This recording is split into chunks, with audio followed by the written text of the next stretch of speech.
আগাছা রেখে কি ভালো ফসল আশা করা যায়?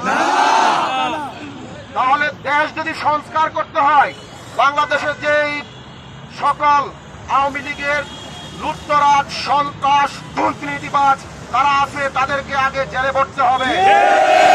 ভরার পর আপনারা সংস্কারের কাজ শুরু করবেন। বর্তমান সরকার বর্তমান সরকারের বিরুদ্ধে যে ষড়যন্ত্র শুরু করেছে, এই ফ্যাসিস্ট শেখ হাসিনার গুন্ডা বাহিনী, এই লুটতরাজ বাংলাদেশ থেকে লক্ষ লক্ষ কোটি টাকা পাচার করে নিয়ে গেছে, একটি তলাবিহীন জুড়ি উপহার দিয়েছে। বাংলাদেশের মানুষ আজ খুব অসহায়ত্ব বরণ করছে। তারপরও দেখি ওই শেখ হাসিনা জঙ্গি সংগঠনের নেত্রী, যিনি দিল্লিতে বসে আমাদের বাংলাদেশের বিরুদ্ধে আবারও ষড়যন্ত্র লিপ্ত হচ্ছে। ষড়যন্ত্রের ধাক ভাঙা জবাব দিতে শেরেবাংলা নগর থানা যুবদল আমরা তাৎক্ষণিক মিছিল বের করেছি। প্রিয় নেতৃবৃন্দ, এখন আমাদের মাঝে বক্তব্য নিয়ে আসবেন